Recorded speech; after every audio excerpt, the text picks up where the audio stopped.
خان صاحب اللہ ان کو جزائے خیر دے، ایک پٹھان تھے، میرے راستے ملے جماعت میں، انہوں نے 2 نصیحتیں کی تھی. وہ آخری نصیحت میں آپ کو بھی کرتا ہوں، اس کے بعد دعا کراتے ہیں. 2 نصیحتیں اس نے مجھے کی. یہ کوٹلی میں اور سعید انور ایک جماعت میں چلا لگا رہے تھے، تو وہاں سال کی ایک جماعت آئی ایک مسجد میں، تو سب پٹھانوں کی جماعت تھی. تو ایک پٹھان بڑا خوبصورت، بڑا نورانی چہرہ اس کا، تو میں ایسے لیٹا ہوا تھا، کارپیٹ ٹائپ تھا، کارپیٹ ہی کہہ سکتے ہیں اسے، ویسے صف سی تھی، وہ اس پہ لیٹا ہوا تھا. تو اس نے دیکھا کہ، اور مجھے کچھ 2-3 لڑکے نا دبا رہے تھے. تو اس پٹھان نے دیکھا، اس نے کہا بزرگ ٹائپ آدمی لگتا ہے، تو اس کو میں اٹھا کے اس نے کہا بابو جی اٹھو، تمہیں 2 باتیں بتاؤں بڑی قیمتی. میں نے کہا پٹھان آدمی ہے کیا بتائے گا، ہم کیا سمجھتے تھے پٹھانوں کو، انہوں نے کہا اس نے کیا بتانا ہے.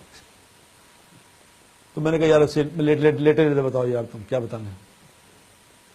تو اس کو بھی اس نے کہا، اس کو سمجھ گیا کہ یہ ذرا دماغی طور پہ اتنا ٹھیک نہیں ہے. اس نے کہا کہ بابو صاحب ایک بات تو یہ ہے کہ کبھی تھوڑے سے مزے کے لیے گناہ نہ کرنا، تھوڑے سے مزے کے لیے گناہ نہ کرنا، کیونکہ مزہ ختم ہو جائے گا، گناہ باقی رہ جائے گا. میں نے جب اس کی یہ بات سنی، میں اٹھ کے بیٹھ گیا ایک دم.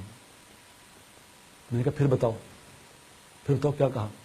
اس نے کہا میں نے کہا تھوڑے سے مزے کے لیے کبھی گناہ نہ کرنا، مزہ ختم ہو جائے گا، گناہ تمہارے ساتھ چلے گا، تمہارے ساتھ چلے گا. مزہ تو کتنی دیر میں، گناہ کا مزہ کتنی دیر چلے گا، وہ ختم ہو جائے گا، پھر گناہ چلے گا. تمہیں کہاں تک چلے گا؟ قبر میں تمہارے ساتھ جائے گا، حشر میں تمہارے ساتھ کھڑا ہوگا، جہنم میں چھوڑ کے آئے گا وہ مزہ. میں نے کہا دوسری بات بتاؤ. اس نے کہا بابو صاحب دوسری بات یہ ہے کہ کبھی تھوڑی سی مشقت کے خوف سے، کبھی تھوڑی سی مشقت کے خوف سے نیک عمل نہ چھوڑنا، کیونکہ مشقت ختم ہو جائے گی، عمل باقی رہ جائے گا، عمل تمہارے ساتھ چلے گا. رات کو کبھی اٹھنے کو دل نہ چاہے، نماز پہ تہجد پڑھنے کو دل نہ چاہے، تو یہ یاد کر لینا یہ مشقت ختم ہو جانی ہے، لیکن یہ عمل ساتھ چلے گا، قبر میں ساتھ کھڑا ہوگا، حشر میں ساتھ کھڑا ہوگا، جنت میں چھوڑ کے آئے گا.